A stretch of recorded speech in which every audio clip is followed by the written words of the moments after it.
The sun had barely stretched over the sleepy hills of Lincoln Springs when Tasha Reynolds unlocked the front door of Maple and Main Diner. She gave the handle a jiggle, just to make sure it would not stick like it did last week. The sign flipped from closed to open with a soft clack. She tied her apron tight and stepped behind the counter, her worn sneakers squeaking faintly on the linoleum floor. 30 years old and already up to her neck in bills, she thought. But no time to dwell. Her son Jalen had a school field trip coming up, and the permission slip was still sitting unsigned on her fridge because she could not spare the $20. That thought alone kept her moving faster than the drip coffee machine. By 7:30, the place was humming with the morning crowd. Truckers, school teachers, and retirees all filed in, taking their usual booths and stools. The scent of sizzling bacon and buttermilk pancakes coated the air like a warm blanket. Tasha balanced a tray of mugs and smiled through exhaustion. Every time she passed the kitchen window, she braced herself for a jab from Mrs. Darlene Crick. "You're late on table 4 again, Reynolds," Darlene barked, her voice sharp as vinegar. Tasha did not flinch. "Got it, ma'am," she replied softly, shifting her tray and hurrying toward the waiting customer. Darlene Crick had been managing the diner for 15 years and seemed to believe kindness cost extra. She walked with a permanent frown and clutched the rulebook like a shield. Tasha had learned to stay out of her way, but it never stopped the woman from finding something to criticize. As the breakfast rush swelled, Tasha caught her breath near the coffee pot. She leaned against the counter for just a second when the bell above the door jingled. Heads turned. A man stepped in. His figure hunched, his eyes sunken, his gait uneven. He wore a heavy, tattered coat despite the mild spring morning. His hair, thin and gray, peeked out from under a worn cap. But what stopped Tasha mid-pour were the glints of metal pinned to his chest. He wore a faded military jacket. Not decorative. Real. The kind worn through mud, blood, and years of silence. 3 small medals swayed gently as he moved forward, each one telling a story that no one seemed ready to ask about. The man scanned the diner. The regulars fell silent. One woman pulled her purse closer. Another wrinkled her nose. Tasha saw it all in a flash, and then she moved. She stepped out from behind the counter, wiping her hands on her apron. She did not know yet what he would ask or if he would speak at all. But something in his eyes said he had not sat at a warm table in a very long time. The man paused near the far booth. He did not sit. He just looked around slowly, like trying to decide if he truly belonged there. Tasha's voice cut softly through the stillness. "You can take that booth, sir. I'll be right over with a menu." His eyes flicked toward hers. They were pale blue, surrounded by the wrinkles of a man who had seen too much and been remembered too little. He gave a slow nod and shuffled toward the booth, his back bowed under more than just age. As he slid into the seat, Tasha glanced at the kitchen. Darlene was watching. Tasha turned back toward the man. The decision was already made. The man's hands trembled as he reached for the laminated menu. Tasha could see the dirt under his nails and the cracked skin on his knuckles. He looked at the menu like it was written in another language. She didn't ask if he needed help. She just smiled and said gently, "How about a hot breakfast to start? Eggs, toast, maybe some grits?" He looked up, eyes wide, as if startled by kindness. "Been a long time since someone offered without wantin' something back," he said in a gravelly voice. "No charge," Tasha said, already walking toward the kitchen window. "Just sit tight." Darlene intercepted her before she could place the order. "What do you think you're doing?" she hissed, arms crossed. "That man doesn't look like he can pay for a glass of water, let alone a plate of food." "He's a veteran," Tasha replied quietly, keeping her voice even. "Did you see his jacket? I don't care if he's Santa Claus. We don't serve charity here. You give away food, you pay for it out of your own pocket. That clear?" Tasha didn't answer. She turned and clipped the order ticket to the window. Scrambled eggs, grits, toast, and black coffee. She would figure out the money later. Back at the booth, the man sat still, hands folded in his lap. She brought the coffee first. He wrapped his fingers around the mug like it was life itself. "What's your name, sir?" she asked. "Frank," he said after a long pause. "Frank Delaney." "Well, Frank, my name's Tasha. You're safe here. Eat slow. It's hot." When the plate arrived, she set it down with care. Frank's eyes welled up as he looked at the food. He took a bite of egg, then a bite of toast, chewing slowly, like it was the first real meal he'd had in days. Maybe longer. Patrons watched, murmuring quietly. A few looked disapproving. Most just avoided eye contact. Darlene, still fuming, stood by the register, arms stiff by her side. Halfway through the meal, Darlene stormed over, her heels clacking like gunshots on the floor. She slapped a folded paper into Tasha's hand. "You're done here," she snapped. "Consider this your final paycheck. We don't break policy, and we don't bend for beggars." The room went silent. Forks froze midair. Coffee cups hovered halfway to mouths. Frank stopped chewing. Tasha stood still, her fingers crumpling the check in her palm. She did not cry. She did not argue. She just untied her apron, folded it once, and placed it gently on the counter. Then she turned to Frank and said, "You finish your breakfast, okay?" He nodded once, the corner of his mouth trembling. As she walked toward the door, the only sound was the jingle of the bell and the quiet scrape of a fork against porcelain. Outside, the morning sun was brighter than before, but Tasha felt nothing except the weight in her chest and the sting of humiliation on her skin. She walked down the street with no job, no backup plan, and no idea what came next. Inside the diner, Patrice Givens sat in the corner booth with a half-finished latte and a quiet storm building in her chest. She had seen the whole thing, the way Tasha had moved with dignity, the way Frank had clung to that mug of coffee like it was hope itself, and the way Mrs. Darlene Crick had ripped it all away like it meant nothing. She hadn't planned to film it, but something in the way Darlene's voice cut through the morning chatter, loud and merciless, had made her thumb instinctively hit record. The video on her phone was short, but powerful. Tasha's kindness, Frank's tears, Darlene's coldness, and then silence, as the young waitress removed her apron and walked out the door with her head held high. Patrice was a school counselor. She had seen enough children broken by a world that didn't care. She'd learned to recognize bravery, and she saw it in Tasha. This wasn't just a moment. It was a message. She watched the clip twice before typing the caption. "This is Tasha Reynolds, a single mom, a waitress, a hero. She gave a hungry veteran a warm meal and got fired for it. Lincoln Springs, we can do better. Hashtag honor Frank, hashtag stand with Tasha." Then she hit upload. By the time Patrice walked out of the diner an hour later, the video had already been shared 100 times. A few retweets turned into thousands. By evening, the clip had made its way to local news feeds, community boards, and veterans groups. Comments poured in, some angry, some grateful, many outraged. Who fires someone for feeding a hungry vet? Where is this diner? I want to know. That manager should be ashamed. Tasha deserves better.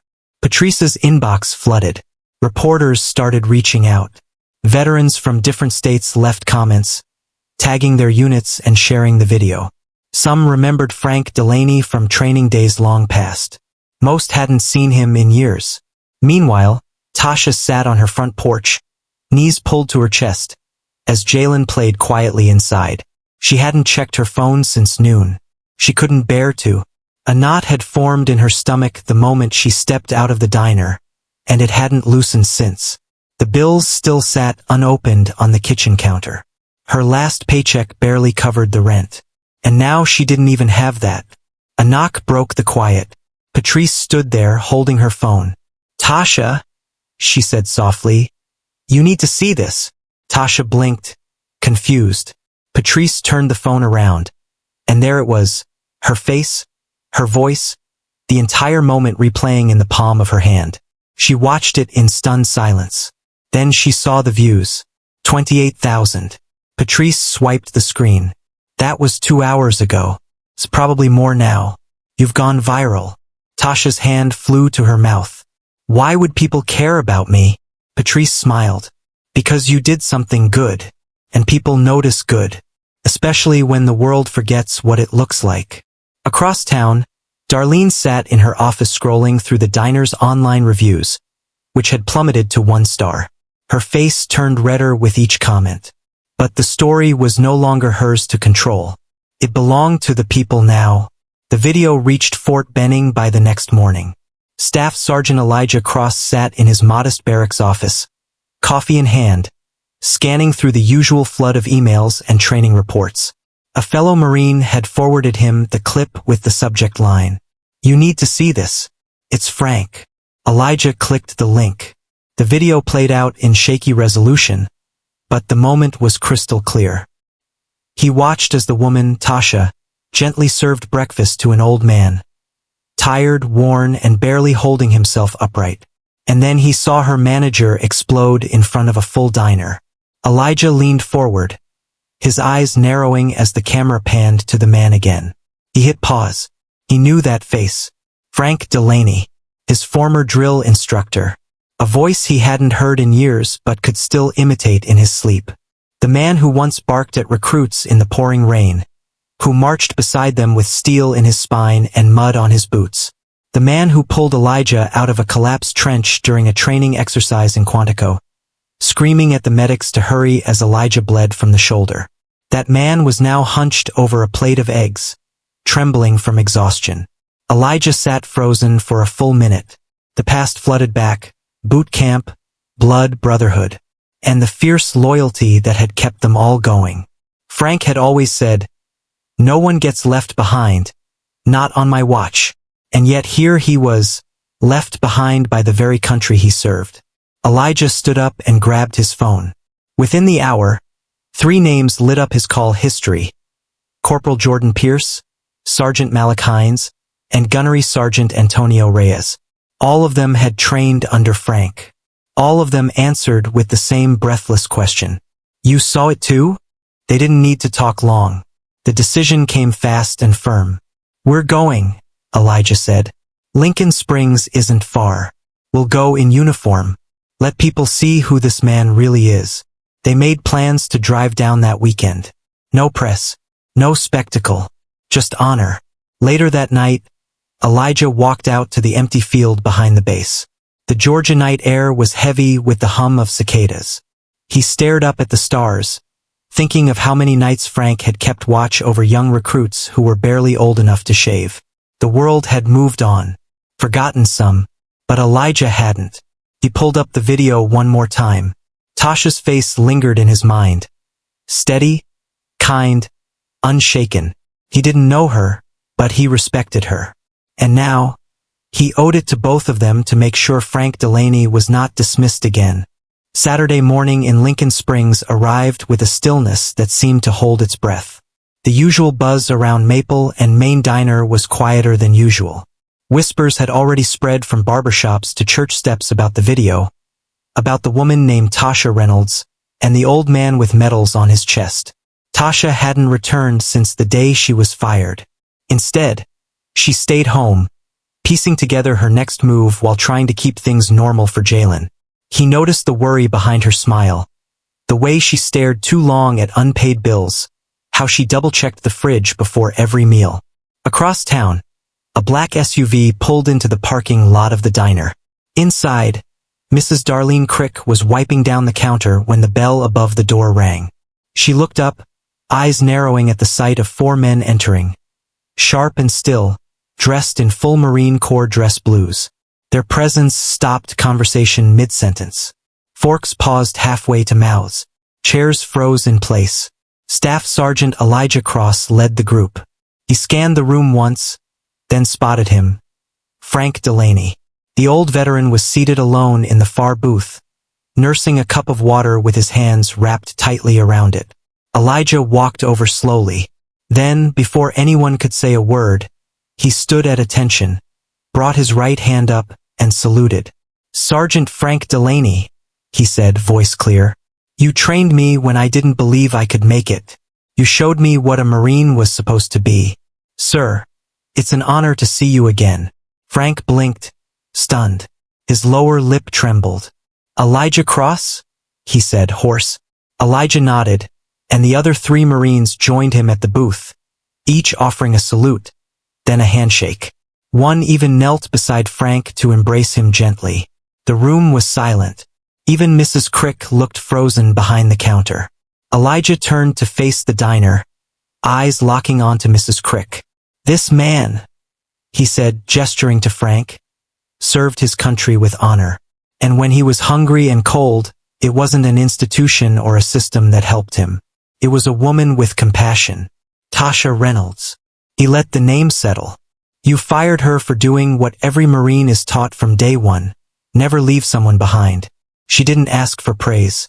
She gave kindness. That's the kind of civilian every soldier hopes to protect." A murmur spread among the patrons. One elderly couple clapped softly. A teenager pulled out their phone to record. Mrs. Crick bristled. "This is a place of business," she muttered. "Not a stage for speeches."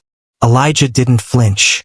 "It became a stage the moment you punished someone for doing the right thing." He turned back to Frank and gently helped him stand. "You're not invisible, Sergeant. Not while we're breathing." Frank's eyes filled with tears as the entire diner watched. A young waitress brought over a fresh plate of food without saying a word and placed it in front of him. And for the first time in years, Frank Delaney sat up straight, surrounded not by silence, but by respect. By Sunday evening, the video from Maple and Main Diner had been uploaded again, this time from multiple angles. Someone had captured the Marine's salute, Elijah's words, and the quiet dignity of Frank Delaney rising to his feet. By Monday morning, the clip had reached every corner of the internet. National news outlets picked it up. Talk shows debated it. Hashtags like #StandWithTasha and #SaluteFrank trended across platforms. People from every state chimed in with comments, messages of support, and donations. A local veterans organization launched a fundraiser for Frank's housing and medical care, while another group created a scholarship fund in Tasha's name to honor everyday acts of courage. Tasha didn't know any of this at first.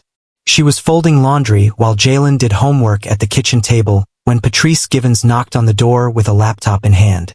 "You need to see this," she said gently. At first, Tasha hesitated.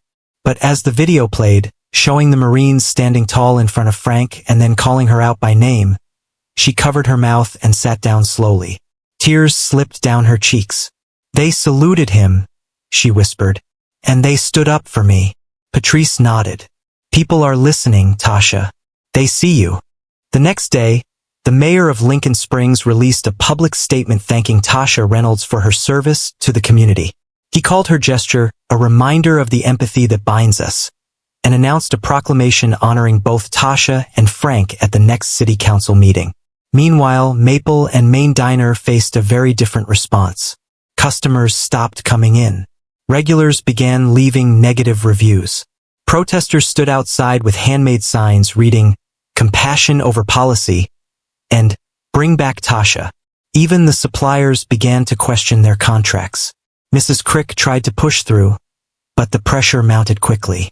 Despite it all, she refused to issue an apology. Inside the diner, her staff whispered in the back. One waitress asked to be transferred to another location. Another quit on the spot. Still, Darlene Crick folded her arms and stood behind the counter like nothing had changed. But everything had changed. Tasha, meanwhile, was flooded with job offers. Local businesses reached out. A bookstore cafe asked if she'd help manage their staff. A nonprofit offered part-time work helping with meal programs for veterans. Even a regional hospital called to see if she wanted to return to her long-abandoned nursing certification. Tasha chose silence for now. "I just want to breathe," she told Patrice one night. "I've been running for so long. I forgot what standing still feels like."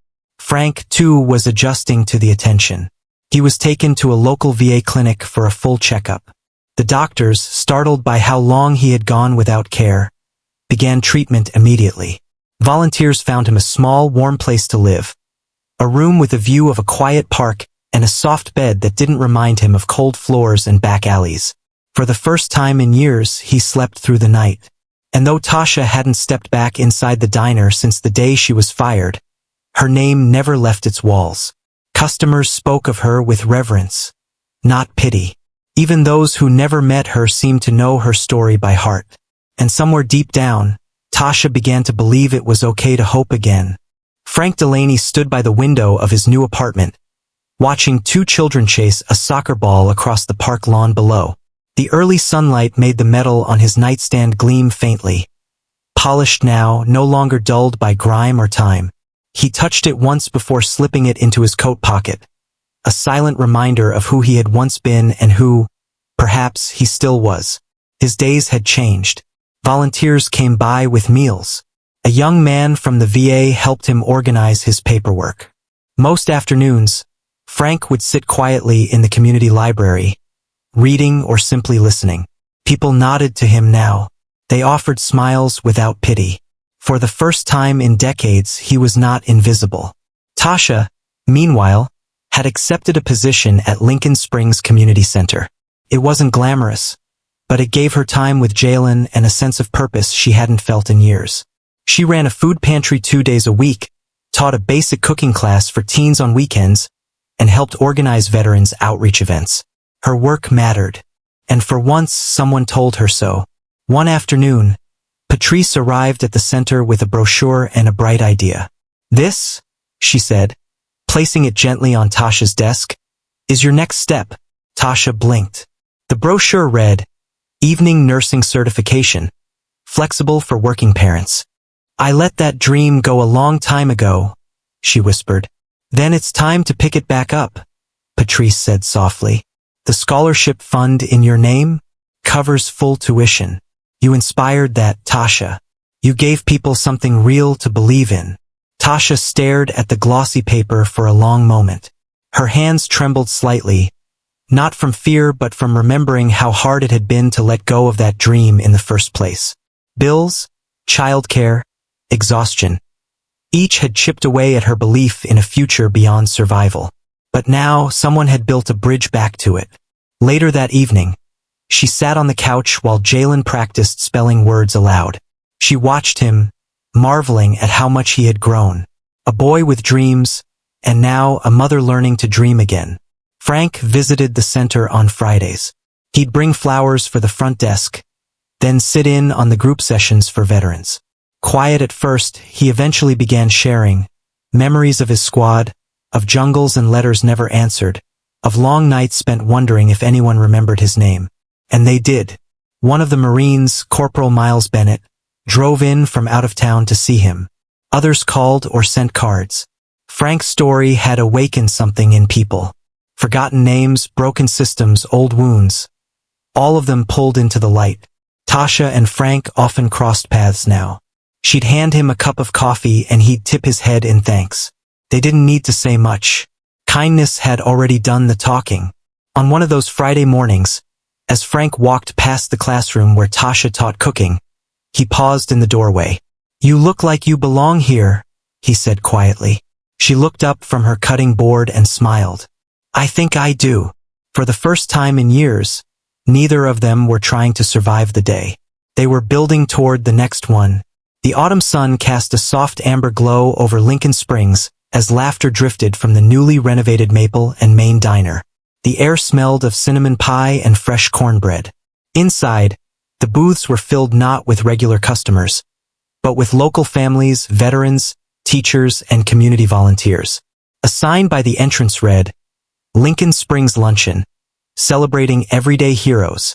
Tasha Reynolds stood near the back door, adjusting the collar of her navy blue blouse. She felt slightly out of place not wearing an apron, but her hands were steady, her smile genuine. Today, she was not here to serve coffee or bus tables. Today, she was the guest of honor. The diner had changed. Mrs. Darlene Crick had sold the place after weeks of public backlash and dwindling customers. The new owner, a young couple from Atlanta, had given the interior a facelift. More importantly, they had reopened it with a heart for the town, and a very different set of rules. Patrice Givens greeted Tasha with a tight hug, handing her a small bouquet of daisies. "You belong here," she whispered. At the head table, Frank Delaney sat straighter than he had in months. He wore a clean blazer and pressed slacks, his medals pinned proudly. His eyes scanned the crowd until they settled on Tasha, and he smiled. No words passed between them, just a quiet nod of recognition. Then the door opened again, and the room stirred. Staff Sergeant Elijah Cross entered in a casual button-up shirt and jeans, followed by Corporal Miles Bennett, Private Tyler Holmes, and Lieutenant Marcus Reed. They looked like old friends on a road trip, not decorated Marines. But as they made their way toward the front, people instinctively stood and clapped. The four of them paused beside Frank, each laying a hand on his shoulder before embracing him, then turned to Tasha. "This town got it right," Elijah said, raising a glass of iced tea. "Some folks wear a uniform, some carry a tray, but honor recognizes honor. And today we honor both." The applause was thunderous. Jalen ran to his mother's side, eyes wide with pride. "Mama, they're clapping for you." She knelt to meet his gaze. "They're clapping for us," she said softly. Lunch was served. Stories were shared. Someone set up a microphone and guests took turns speaking about small acts of kindness that had left a big impact. A teacher thanked Tasha for helping a homeless student once. A young woman mentioned the Friday soup nights at the center. Frank said very little, but when he spoke, the diner fell silent. "I walked in here once, and I thought the world had forgotten me," he said. "But that woman over there," he gestured to Tasha, "she reminded me that dignity doesn't come from medals or parades. It comes from being seen." Tasha blinked back tears. She reached for his hand.